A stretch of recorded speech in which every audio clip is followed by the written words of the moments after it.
Well, look, good afternoon. Look, we're talking today about the current crisis again in the Middle East. The government of New Zealand wants the following. We want diplomacy, as we've just engaged in Europe recently and in Jakarta in the last few days. We want de-escalation.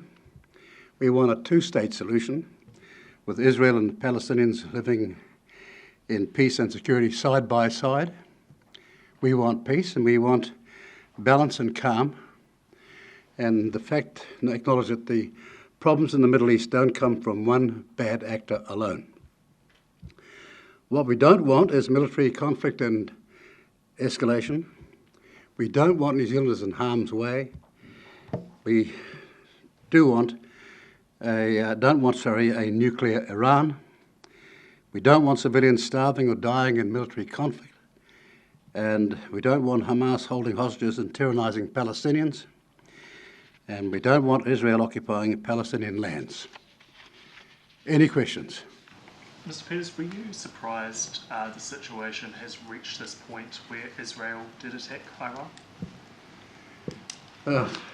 Well, in terms of what they say is a preemptive action, yes, we were surprised, but then not totally.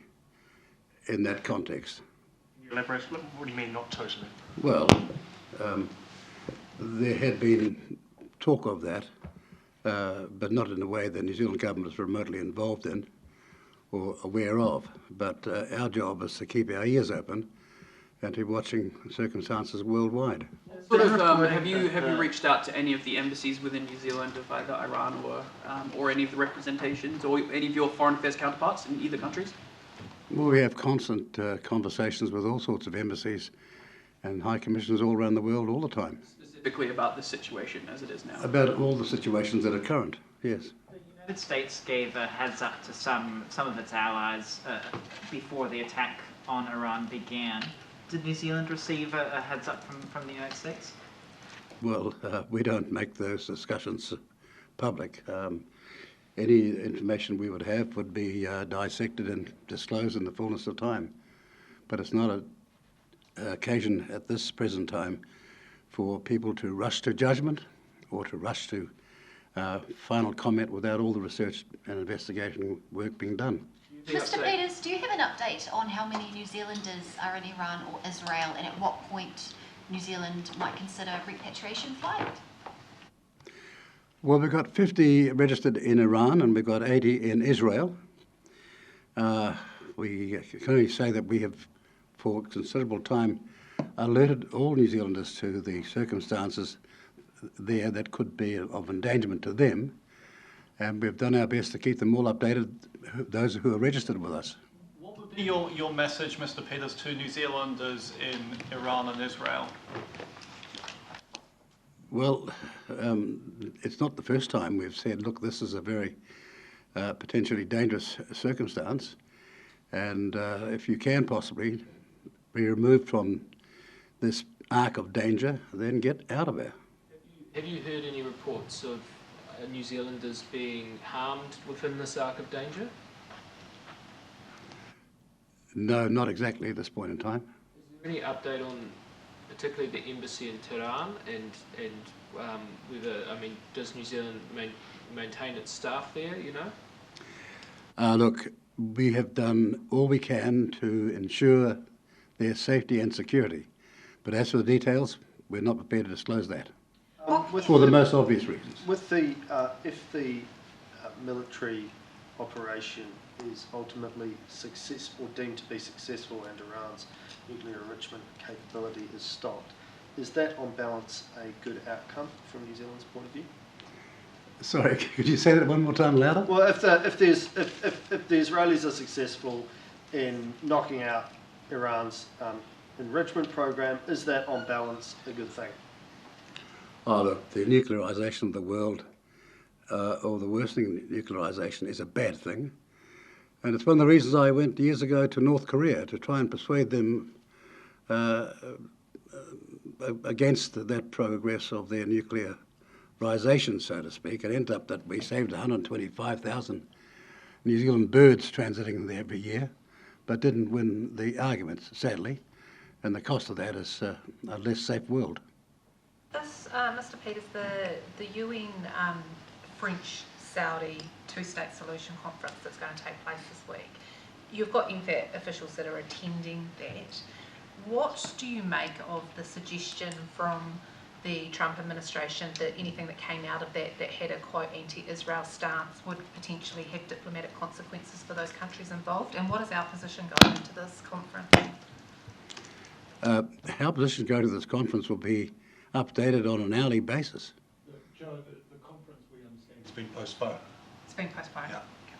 Mr. Peters, following the travel bans imposed last week on the two Israeli ministers, are there any other sanctions or travel bans being considered by the New Zealand government towards Israel at this stage? Not at this stage, in the detail that you're asking for, no. Mr. Peters, at what point would we look to evacuate consular staff from either Iran or Israel? What would it take to get to that point? Well, we're going to do everything we can to ensure that these people are safe. I don't know if you saw a famous movie called Argo. Do you remember it? When the New Zealand Embassy did enormous credit to the country of origin, that is New Zealanders, in getting the safety of other diplomats in that crisis. The film misdescribed it, sad to say, and perhaps the producers should have called New Zealand before they made that decision to get the history, but wrong. But again, we'll do the best we can. And similar lines of questioning for our Defence Force personnel that are doing peacekeeping missions in and around the Middle East. Are you confident in their safety at this time? Well, to say that you're confident in the safety in a situation of exploding escalation in a warlike fashion would be absolutely premature. But we hope we've done the best to keep them secure. How crucial do you think the US is to actually finding some sort of peace in the Middle East? I mean, they have put themselves forward as wanting to sort of negotiate some sort of a deal, and obviously things have only escalated in recent times. So how much weight does the rest of the world need to put on the US being able to achieve that? That is a very, very complex question. We would hope as much as possible weight can be placed behind their involvement. Would New Zealand be concerned if the United States entered the war or participated in military action in Iran? Well, I don't know why that question arises in the first place. There's been suggestions from the Israeli government that they'd like the United States to be involved. Well, look, the American president has spent a lot of time saying that he wants peace. Have you had any discussions or conversations with US officials following their condemnation of the sanctions we applied against Israeli ministers? We have constant discussions with all of our international contacts from all around the world, and of course the US is no different. Specifically, what did you discuss, or have you discussed with the Well, US? again, we can't disclose what we discuss there. These are very, very important talks and conversations, which, as you know, when it comes to diplomacy, requires a thing called confidentiality. Otherwise, it will not happen in the first place. The Prime Minister is heading to NATO. Have you been involved in preliminary conversations at a ministerial level ahead of NATO in terms of what will be on the agenda and how much this will play a feature in it, or do you think it will be more about what's happening in Ukraine, for example? I've been involved since I've become the Foreign Minister for the third time, yes, and I've been there myself. Can you talk to, I guess, how much this will feature on the NATO agenda next week? Well, I think you'd better to ask the Prime Minister that. He's the one that's going this time, not me. But you're here and he's not. Well, he's still here in New Zealand, isn't he? He's not as accessible as you, clearly. Well, the Prime Minister's going, as have former Prime Ministers, including Helen Clark and Jacinda Ardern. A Lowy Institute poll has found Christopher Luxon gets the most confidence from Australians in terms of handling foreign affairs matters. How would you assess Mr. Luxon's competency in foreign affairs? I think his adherence to the advice he's got from Foreign Affairs has been very, very well received, both in this country and worldwide. Who's he getting that information from, Mr. Peters? Pardon? Who's he getting advice from? You're getting it from yours truly. I know what advice goes up there, and we do our best to listen, not to rush to judgment, to be very, very decisive in our caution, and I think the Prime Minister has followed that line. And how does he compare to other Prime Ministers you've worked with in that realm? Well, we're not here for a Prime Minister comparative contest. We're here to talk about the Middle East. Mr. Peters, what level of help is New Zealand prepared to offer to Israel to defend itself against the attacks from Iran? Well, we're not going to be engaged this far away in every theatre of war or de-escalation of peace movements or peace initiatives this far away. And this country is probably far more removed in distance from the conflict than any other country on earth. Are you looking at working together with some of our Western allies to come up with some kind of, I guess, joint statement or message to put to Israel and Iran? Oh, we always are, on a daily basis, when a crisis happens, on an hourly basis. But again, that's a matter of confidential discussions. No one would confide in us if they thought we couldn't keep our counsel. What about humanitarian assistance? We've provided that in other situations. For Ukraine, for example, would we look to help Israel or individuals in Iran? Look, at this point in time, our engagement along those lines has been in Gaza, and it's been significant with independent agencies to ensure that the aid gets to people who are innocent on the ground. The Israeli government says the reason for launching the strikes was because there had been a shift in Iran's ability to develop a nuclear weapon. They had intelligence that suggested they were able to do it on a much faster kind of time frame than had previously been understood. Is that your understanding as well? Have you seen anything that suggests that statement is true? Well, I have seen international media comment to that extent, yes. To the extent that a side effect of these attacks on Iran are to further degrade its ability to have influence throughout the Middle East. Do you think that's a good thing?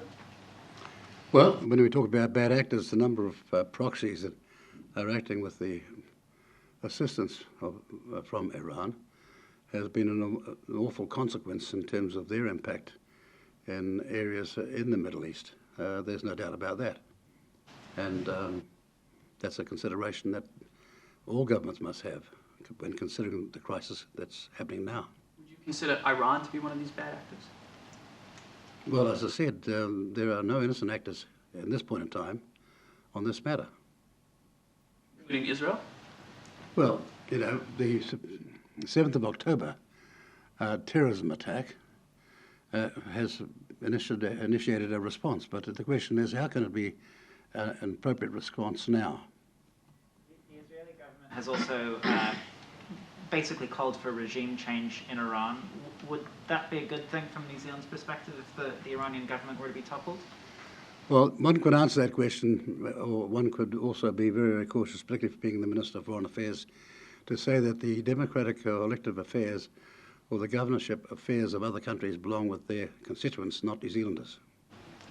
Mr. Peters, some have described the world as a, quote, dumpster fire at the moment. In your lifetime, if you look at what is happening today, how do you think it plays out compared to other massive events, world events that have played out in your lifetime? Well, it's probably the worst in my lifetime, but there is just one codicil to that. The Cuban Missile Crisis was a pretty near thing at that time. Current day today is pretty up there in terms of the worst you've seen in the world. Yes. Does that keep you up at night? Well, it keeps a lot of people up at night. We're working longer hours than perhaps we ever have as a ministry, and trying to ensure that New Zealanders, where possible, can be kept safe in circumstances of innocence. And in my lifetime, I've never seen such a uncertain geostrategic circumstance as we've got now. Are you hopeful that in your lifetime you'll see a two-state solution in the Middle East and you'll see the end to the war in Ukraine? That's always been our position, across the political divide as well. Successive New Zealand governments have always argued for a two-state solution. And we still will go on arguing that because we believe that is the only long-term solution that'll work. Is it realistic in the near future? It would be realistic if there are not international actors doing their best to stop it happening. The US president has suggested that Vladimir Putin might be able to mediate a deal in the Iran-Israel conflict. The French president says that he's not the right person to do that given his own invasion of Ukraine. Do you think that Vladimir Putin would be the right person to mediate a cease in hostilities? We hear a lot of comments from all sorts of people all around the world. Sometimes it's wise not to say anything. But One more maybe- question, got to go. May I ask your reaction to the latest on Trump's travel ban? He is considering adding Tonga, Tuvalu and Vanuatu to the travel ban. Well, of course, we are concerned about that, and we'll be talking to our colleagues and friends in all of those countries as to what we can do to clarify the circumstance in a way where they are not regarded as being prejudiced in the ability to travel.